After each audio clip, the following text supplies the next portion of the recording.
आगे सर आपका भी बहुत शुक्रिया इन तमाम जानकारियों के लिए। सीधे लिए चलते लोकसभा क्या कुछ कह रहे हैं सपा प्रमुख अखिलेश यादव, सुनाते हैं। ये वंदे मातरम जिस तरह के हमारे पूर्व में कांग्रेस पार्टी के नेता गौरव गोगोई ने जो बात रखी, उस भावना से जुड़ता हुआ और वंदे मातरम की भावना से जुड़ता हुआ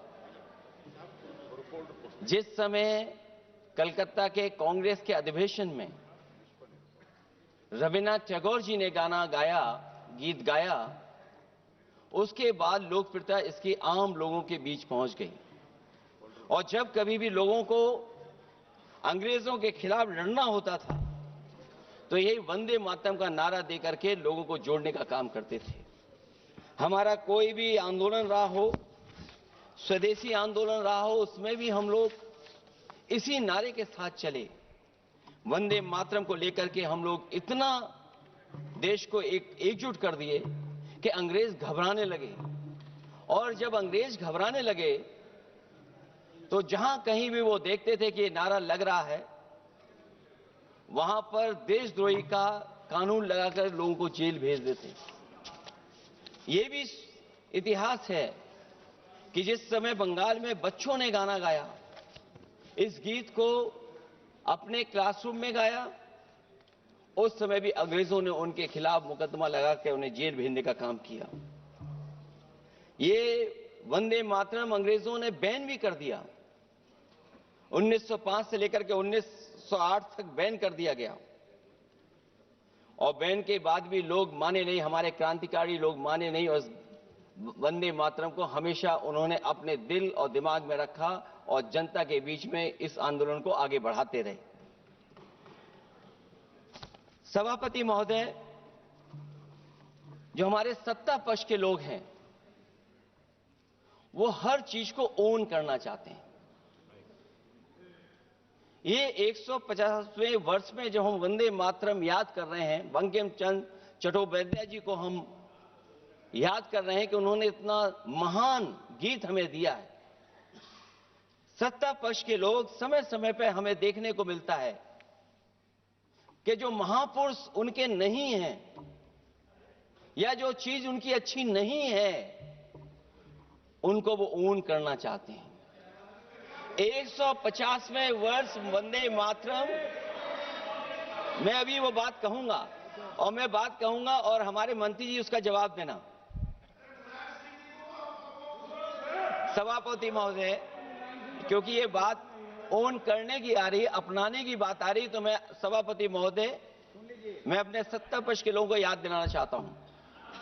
सत्ता पक्ष के लोगों की जो पार्टी आज है, भारतीय जनता पार्टी, जिस समय गठन हो रहा था, हमारे मुंबई और महाराष्ट्र के लोग जानते होंगे कि जिस समय गठन की चर्चा थी, उस समय आपके जो अध्यक्ष चुने गए थे, उनको जो भाषण देना है उस पर भी बहस चल रही थी। और बहस इस बात की थी कि भारतीय जनता पार्टी सेकुलर रास्ते पे जाएगी, सोशलिस्ट रास्ते पे जाएगी कि नहीं जाएगी। तमाम विरोध के बाद भी उस समय के उनके राष्ट्रीय अध्यक्ष जो चुने गए थे, उन्होंने वही रास्ता अपनाया अपने भाषण में। समाजवादी आंदोलन, समाजवादी विचारधारा और सेकुलर रास्ता अपनाया। और वही नहीं, जो उनका मंच था उसमें जयप्रकाश जी की तस्वीर लगा करके भी उन्होंने लोगों को ये भ्रम फैलाने की कोशिश की कि जेपी के रास्ते पर भारतीय जनता पार्टी चलेगी। बताएं माननीय मंत्री जी, आप कितने सेकुलर हैं आज, कितने सोशलिस्ट हैं आज?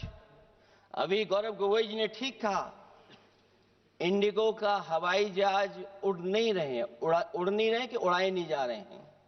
उड़ाए नहीं जा रहे। और क्या बात कही गई थी कि गरीब भी उसमें चल सकेगा। इसलिए सभापति महोदय, मैं बात दूसरी तरफ नहीं ले जाना चाहता हूं। वंदे मातरम सिर्फ गाने के लिए नहीं है, निभाने के लिए भी होना चाहिए। सभापति महोदय, आज हम आकलन करें, पीछे मुड़ करके देखें कि हम इस वंदे मातरम को कितना निभा रहे हैं। जिस वंदे मातरम ने आजादी के आंदोलन में सबको जोड़ा, आज के दरारवादी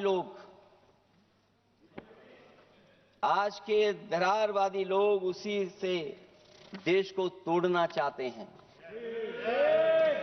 ऐसे लोगों ने सभापति महोदय,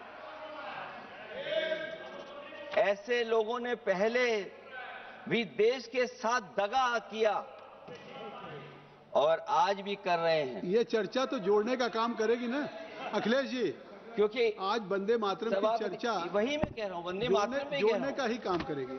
वंदे मातरम कोई दिखावा नहीं है, ना ही राजनीति का विषय है।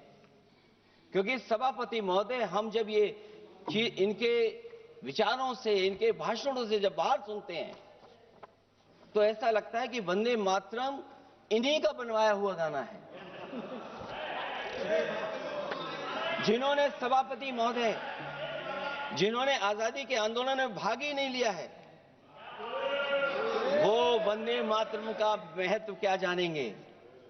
सच तो ये है कि सरफरोश लोग वंदे मातरम दिल से बोलते थे। उन आजादी के दीवानों के खिलाफ कुछ लोग अंग्रेजों के लिए जासूसी और मुखबिरी का भी काम करते थे। दरअसल ये राष्ट्रवादी नहीं बल्कि राष्ट्र विवादी लोग हैं। जहां विवाद करना हो, कभी अंग्रेज विवाद कर करके, डिवाइड कर करके, डिवीजन कर करके राज किया करते थे। सभापति महोदय, आज भी वही रास्ता कुछ लोग अपना रहे हैं। वो डिवीजन का रास्ता अपना रहे हैं, डिवाइड का रास्ता अपना रहे हैं, दरारवादी रास्ता अपना रहे हैं। इनका इतिहास खंगाला जाए कि इन्होंने आजादी के पहले और आजादी के बाद वंदे मातरम क्यों नहीं गाया। ये सभापति महोदय, आज जब हम वंदे मातरम पे इतनी चर्चा कर रहे हैं, जिस भाव से हम लोग यहां बैठे हैं, कम से कम ये भी खंगाला जाए इतिहास में कि वंदे मातरम कुछ लोगों ने कब गाया। उन मुखबरों से ये सवाल पूछा जाए कि स्वतंत्रता के बाद भी उन्होंने अपना गीत क्यों बनाया। उनकी एक रंगी सोच ने तिरंगा क्यों नहीं फहराया। वंदे मातरम सियासत के झूठे राष्ट्रवादियों के लिए नहीं है। गलत लोगों की गलत मंशा पूरा देश समझता है और केवल यही नहीं ओन करते हैं। कभी कभी भारत माता का जो चित्र है, जो पेंटिंग कभी बंगाल के महान लोगों ने बनाई थी,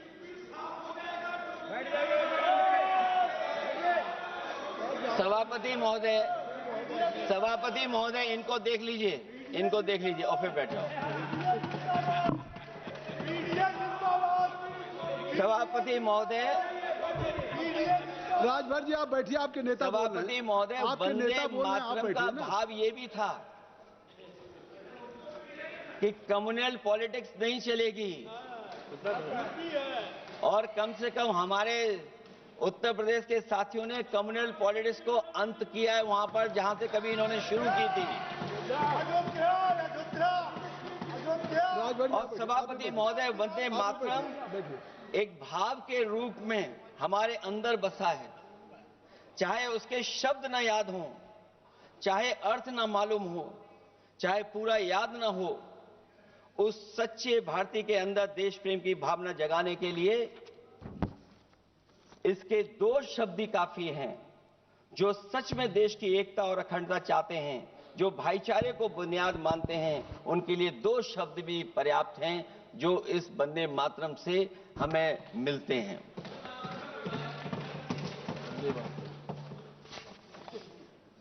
दूसरा किस्सा सुना दो अध्यक्ष महोदय। सभापति महोदय, इनका इतिहास खंगाल लीजिए, पूरा निकाल लीजिए।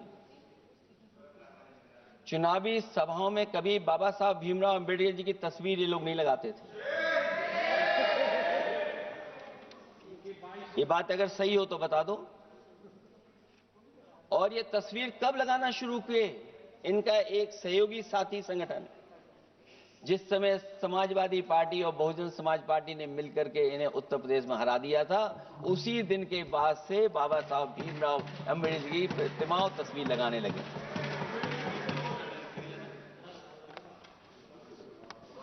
इसलिए सभापति महोदय, ये वंदे मातरम केवल गीत नहीं है, गीत के साथ साथ आज हमें ऊर्जा भी देता है। उस समय क्रांतिकारियों को ऊर्जा मिलती थी, एकजुटता का नारा था, हम साथ लेकर के चल रहे थे सबको, और देश के सभी लोगों ने जाति धर्म को भुला करके एक साथ मिलकर के वंदे मातरम के सहारे अंग्रेजों को भगाने का लगातार कोशिश की, और अंततः परिणाम ये हुआ कि जब देश जागा, वंदे मातरम के साथ साथ जय हिंद का नारा, इंकलाब जिंदाबाद का नारा लगा करके अंग्रेजों को इस देश से भगाने का काम किया। आज सभापति महोदय, जब हम चर्चा कर रहे हैं, हम कैसा देश बनाना चाहते थे और किस दिशा में हम लोग देश को ले जा रहे हैं।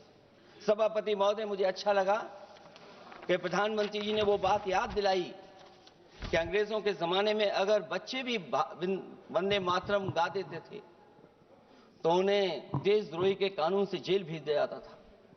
आज जब हम आजाद हो गए हैं, तो आज देखिए उत्तर प्रदेश में क्या हो रहा है कि जो प्राइमरी स्कूल है वो बंद किए जा रहे हैं। 26,000 से ज्यादा स्कूल बंद हो गए। और जब बच्चों को पढ़ाने के लिए हम लोगों ने जिम्मेदारी उठाई, पीढ़ी के समाज के लोगों ने जागरूक होकर के पढ़ाने की कोशिश की, तो कभी अंग्रेजों ने मुकदमा लगाया था बच्चों पर देशद्रोह का। आजादी के बाद भारतीय जनता पार्टी की सरकार ने वहां पर मुकदमे उन पे लगाए जो पढ़ने गए और जो पढ़ाने गए।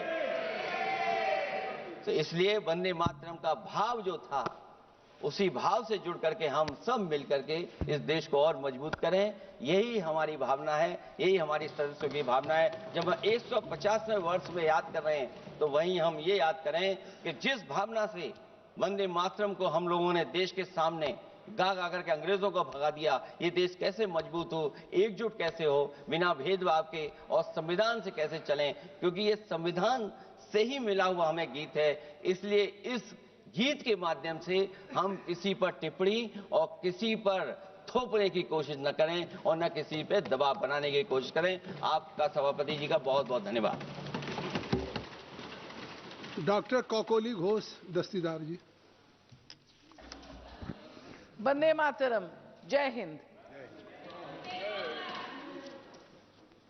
নমস্কার সভাপতি মহাশয়, আজকের আলোচ্য বিষয় বন্দে মাতরমের সার্ধ শতবর্ষের উদযাপন।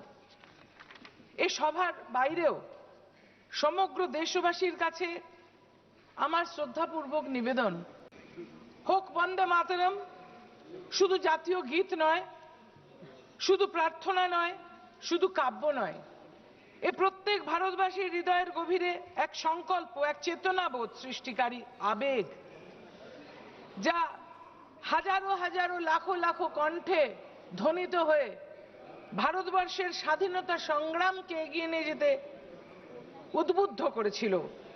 অবশ্য আজ যারা ক্ষমতাসীন তাদের পক্ষে বোঝা মুশকিল, কারণ মুচলেকা দিয়ে তাদের পূর্বসূরি সাভারকর যখন নিজের মুক্তি সুনিশ্চিত করতে এবং ব্রিটিশ সাম্রাজ্যবাদের তাবেদারিতে নিযুক্ত হয়, তখন কিন্তু 64% 585-র মধ্যে 398 জন বাঙালি সেলুলার জেরে আপন মুক্তির কথা না ভেবে দেশমাতৃকার মুক্তির জন্য লড়ছে। কেনা শুনেছে একবার বিদায় দে মা ঘুরে আসি, হাসি হাসি পড়ব ফাঁসি দেখবে ভারতবাসী।